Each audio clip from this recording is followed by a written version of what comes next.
Assalamualaikum warahmatullahi wabarakatuh. Halo teman-teman.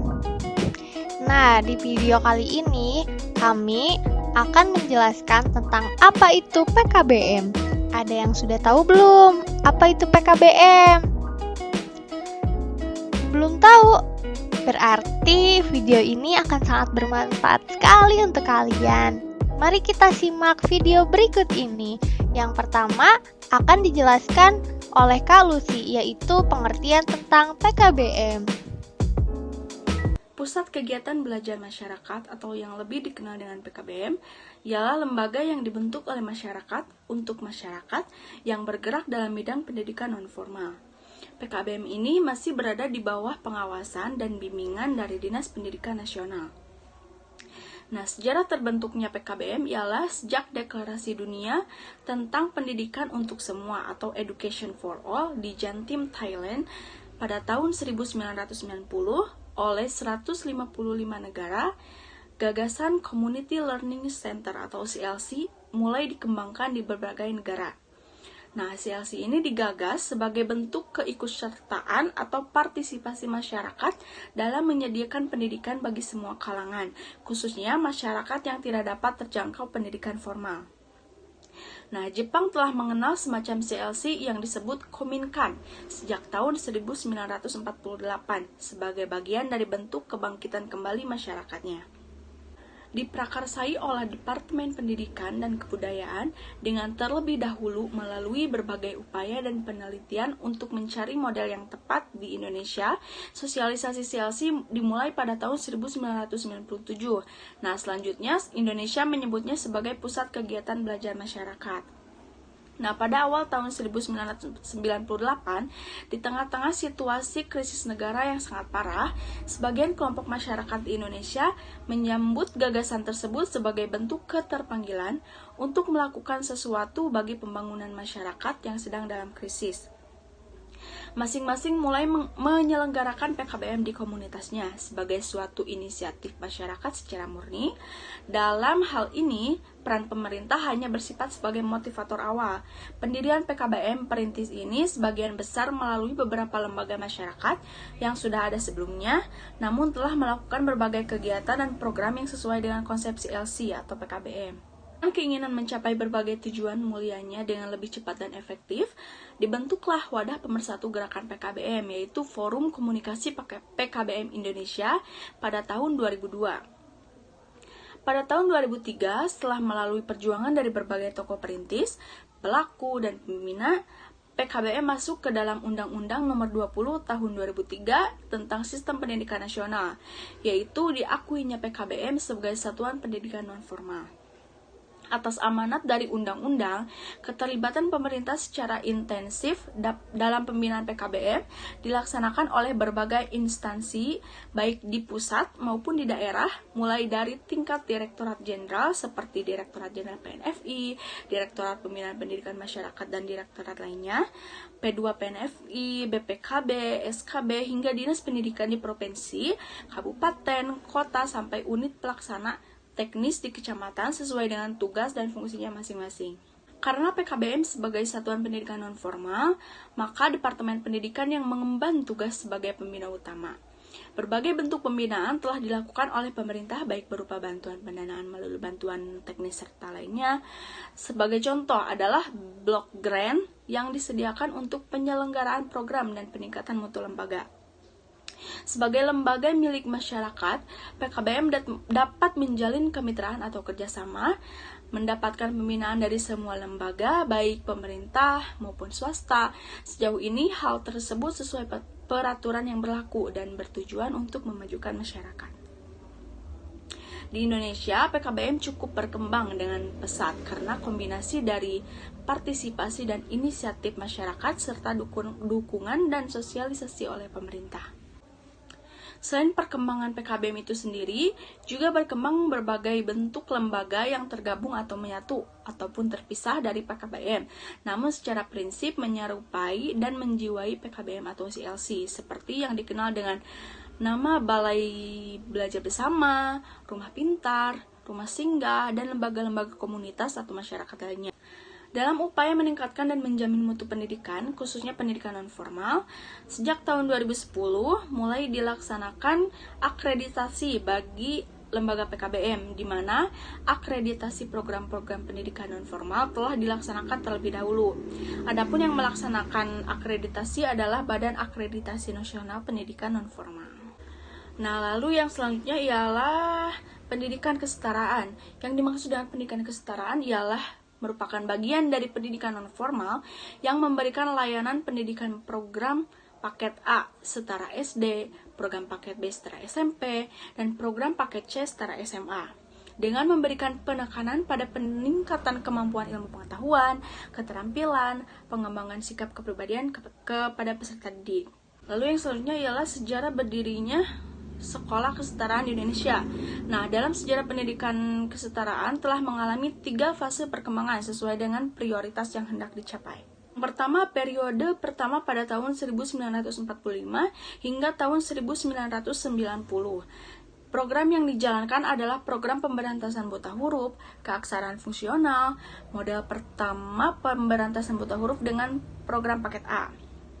Yang kedua, pada periode kedua tahun 1991 hingga tahun 2004, yaitu pengembangan paket A dan paket B dengan hasil ujian nasional pertama untuk paket A dan paket B setara SMP, pelaksanaan ujian nasional paket C setara SMA atau MA, dan dicantumkannya pendidikan kesetaraan dalam Undang-Undang Sisdiknas tahun 2003.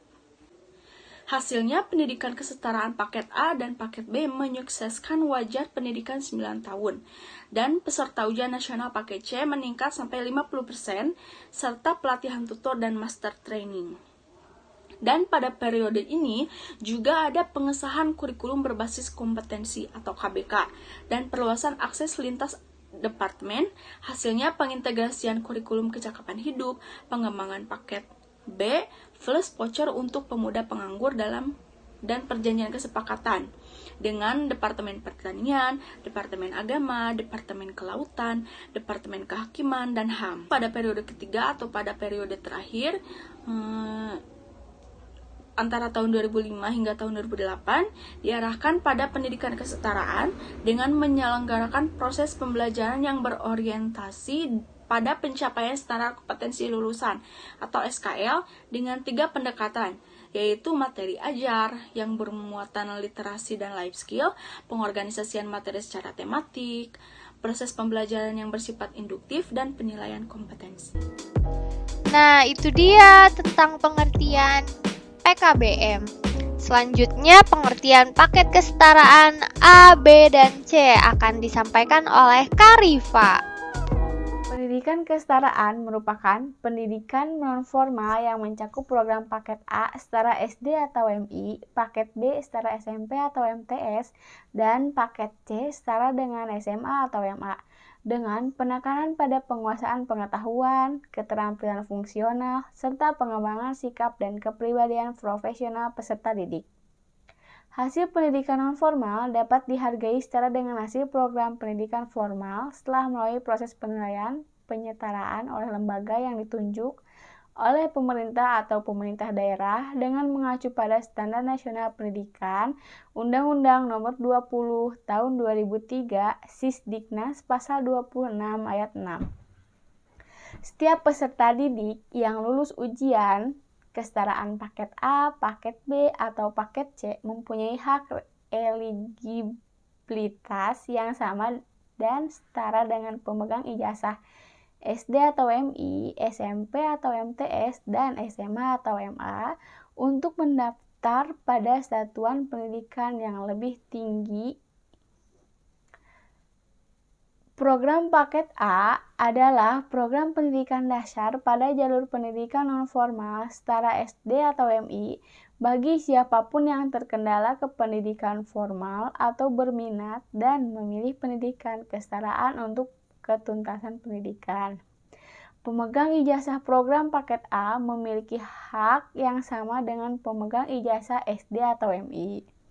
Program paket B adalah program pendidikan dasar pada jalur pendidikan non-formal setara SMP atau MTS bagi siapapun yang terkendala ke pendidikan formal atau berminat dan memilih pendidikan kesetaraan untuk ketuntasan pendidikan dasar. Pemegang ijazah program paket B memiliki hak yang sama dengan pemegang ijazah SMP atau MTS. Dan yang terakhir ada program paket C. Program paket C adalah program pendidikan menengah pada jalur pendidikan non-formal setara SMA atau MA bagi siapapun yang terkendala ke pendidikan formal atau berminat dan memilih pendidikan kesetaraan untuk ketuntasan pendidikan menengah. Pemegang ijazah program paket C memiliki hak yang sama dengan pemegang ijazah SMA atau MA. Pendidikan kesetaraan ini berfungsi sebagai pengembangan potensi diri peserta didik dengan penekanan pada penguasaan pengetahuan akademik dan keterampilan fungsional dan pengembangan sikap serta kepribadian profesional. Tujuan pendidikan kesetaraan adalah untuk yang pertama, menjamin penyelesaian pendidikan dasar yang bermutu bagi anak yang kurang beruntung, seperti putus sekolah, putus lanjut, tidak pernah sekolah, minoritas etnik, dan anak yang bermukim di desa terbelakang, miskin, bermasalah secara sosial. Yang kedua, menjamin pemenuhan kebutuhan belajar bagi semua warga masyarakat usia produktif melalui akses yang adil pada program-program belajar dan kecakapan hidup. Yang ketiga yaitu memberikan kontribusi terhadap peningkatan rata-rata lama pendidikan bagi masyarakat Indonesia minimal 9 tahun sehingga mampu meningkatkan Human Development Index atau HDI dan upaya menghapus ketidakadilan gender dalam pendidikan dasar dan menengah. Yang keempat, memberikan peluang kepada warga masyarakat yang ingin menuntaskan pendidikan setara SD atau MI dan SMP atau MTS atau yang sederajat dengan mutu yang baik. Dan yang terakhir yaitu melayani peserta didik yang memerlukan pendidikan akademik dan kecakapan hidup secara fleksibel untuk mengaktualisasikan diri, sekaligus meningkatkan mutu kehidupan. Sudah cukup jelas belum pengertian tentang paket kesetaraan A, B, dan C? Kalau sudah, kita lanjut ke struktur organisasi PKBM yang akan disampaikan oleh Kak Ira. Halo, nama saya Ira Sri Damayanti. Di sini saya akan menjelaskan mengenai struktur organisasi di PKBM. Nah, jadi apa saja sih struktur di PKBM itu sendiri? Di struktur organisasi PKBM biasanya ada yang pertama itu posisi paling atas ada ketua, yang selanjutnya ada sekretaris dan juga bendahara, lalu ada pengelola paket A, B, dan juga C. Nah, masing-masing mempunyai tugas. Yang pertama ada ketua. Nah, apa saja sih tugas dari ketua? Nah, tugasnya yaitu diantaranya yang pertama ada mengelola PKBM secara profesional, demokratis, dan bermartabat. Yang kedua, bersama-sama pengurus lainnya merumuskan visi, misi, tujuan, dan kegiatan PKBM. Yang ketiga, memimpin rapat-rapat pengurus. Dan yang keempat, ada menghadiri undangan kegiatan atas nama lembaga. Kelima, bertanggung jawab secara internal dan eksternal atas penyelenggaraan PKBM. Dan yang terakhir, melakukan pengawasan terhadap jalannya seluruh program kegiatan baik pada kegiatan internal PKBM maupun kegiatan kemitraan dengan pihak lain. Nah, itu adalah tugas dari ketua. Yang kedua, yaitu tugas dari sekretaris. Nah, apa saja sih tugas dari sekretaris? Mari kita bahas. Nah, tugas dari sekretaris yaitu menata administrasi kesekretariatan. Nah, yang pertama itu ada mengagendakan surat masuk dan surat keluar. Yang kedua yaitu ada membuat konsep surat-surat. Yang ketiga, menginventarisir sarana dan prasarana serta kegiatan PKBM. Dan yang keempat, menyusun data dan laporan bulanan, semester, dan tahunan PKBM. Nah, itu adalah tugas dari sekretaris. Yang ketiga, ada tugas bendahara. Nah, tugas bendahara yaitu bersama ketua membuka rekening bank atas nama PKBM. Nah, apa saja sih tugasnya? Nah, yang pertama itu ada menerima dan mengelola keuangan. Yang kedua, menyusun rencana kebutuhan anggaran PKBM. Yang ketiga, mengeluarkan dan mendistribusikan keuangan PKBM sesuai kebutuhan dan atas persetujuan ketua. Yang keempat, mencatat transaksi keuangan pada pembukuan keuangan PKBM. Dan yang terakhir yaitu menyusun laporan keuangan bulanan, semester, dan tahunan PKBM. Yang keempat, ada tugas pengelola paket A, B, dan juga C. Mari kita bahas satu-satu ya. Nah, untuk yang pertama ada tugas dari pengelola paket A. Apa aja sih? Nah, yaitu yang pertama, ada menyusun rencana program dan kegiatan tahunan dengan melibatkan bagian tata usaha dan penanggung jawab masing-masing program layanan. Yang kedua, mengorganisasikan dan mengkoordinasikan pelaksanaan program kesetaraan kejar paket A yang dilaksanakan di lembaga PKBM. Yang ketiga, melakukan pengawasan dan evaluasi seluruh program yang dilaksanakan di lembaga PKBM yang diselenggarakan oleh lembaga. Yang keempat, melakukan kerjasama dengan berbagai lembaga, organisasi, instansi, dan masyarakat dalam rangka peningkatan akses dan mutu layanan. Yang selanjutnya yaitu ada tugas dari pengelola paket B. Apa saja sih? Nah, untuk yang pertama ada menyusun rencana program dan kegiatan tahunan dengan melibatkan bagian tata usaha dan penanggung jawab masing-masing program layanan. Yang kedua ada mengorganisasikan dan mengkoordinasikan pelaksanaan program kesetaraan kejar paket B yang dilaksanakan di lembaga PKBM. Yang ketiga ada melaksanakan pengawasan dan evaluasi seluruh program dan kegiatan kesetaraan kejar paket B yang dilaksanakan di lembaga PKBM yang diselenggarakan oleh lembaga. Yang keempat, melakukan kerjasama dengan berbagai lembaga, organisasi, instansi, dan masyarakat dalam rangka peningkatan akses dan mutu layanan. Yang selanjutnya yaitu ada tugas pengelola paket C. Nah, apa saja sih tugasnya? Yang pertama ada menyusun rencana program dan kegiatan tahunan dengan melibatkan bagian tata usaha dan penanggung jawab masing-masing program layanan.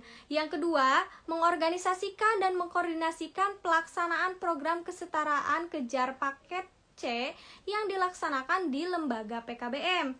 Dan yang ketiga yaitu melakukan pengawasan dan evaluasi seluruh program dan kegiatan kesetaraan kejar paket C yang dilaksanakan di lembaga PKBM yang diselenggarakan oleh lembaga.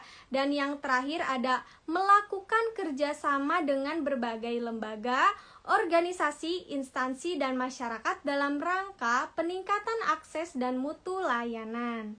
Nah, itu adalah struktur organisasi yang ada di PKBM dan masing-masing tugasnya. Terima kasih.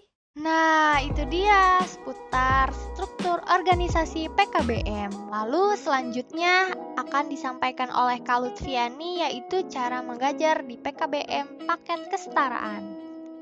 Baik, di sini saya akan menjelaskan tentang bagaimana proses pembelajaran di PKBM. Seperti yang kita ketahui bahwa pendidikan kesetaraan ini adalah pendidikan yang menggantikan pendidikan formal SD, SMP, dan SMA.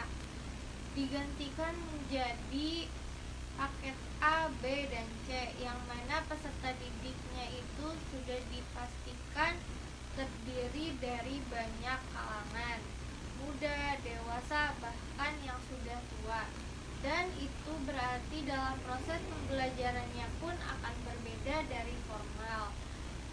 Karena kebanyakan dari peserta didiknya adalah orang dewasa, maka dalam pembelajarannya pun menggunakan model andragogi atau suatu model proses pembelajaran peserta didik yang terdiri atas orang dewasa.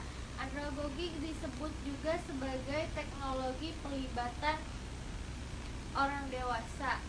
Dalam pembelajaran, proses pembelajaran dapat terjadi dengan baik jika metode dan teknik pembelajaran melibatkan peserta didik. Keterlibatan antara diri peserta didik adalah kunci keberhasilan dalam pembelajaran orang dewasa. Untuk itu, pendidikan menarik mampu membantu peserta didik untuk mendefinisikan kebutuhan belajarnya, merumuskan tujuan belajar, dan ikut serta bertanggung jawab dalam perencanaan dan penyusunan pengalaman belajar, dan juga berpartisipasi dalam isi proses dan hasil kegiatan belajar. Dengan demikian, setiap pendidik harus melibatkan peserta didik seoptimal mungkin dalam kegiatan pembelajaran. Metode pembelajaran yang sesuai dengan kondisi belajar menurut perspektif warga belajar, yaitu menggunakan metode pembelajaran yang bervariasi, metode pembelajaran yang mampu merangsang atau membuat rasa tertarik dalam belajar, metode tanya jawab, metode yang santai tetapi serius, metode yang mampu melibatkan warga belajar di kelas, metode diskusi, metode yang mampu mengembangkan kemandirian warga belajar, yaitu metode pemberian tugas, dan metode yang membuat warga belajar bisa bertukar pikiran dengan warga belajar lainnya. Hal tersebut dipengaruhi oleh penyampaian materi tutor yang dapat membuat warga belajar nyaman di kelas. Metode pembelajaran dianggap belum sesuai dengan materi pelajaran apabila dalam penyampaian materi warga belajar merasa bosan, mengantuk, dan tidak bersemangat.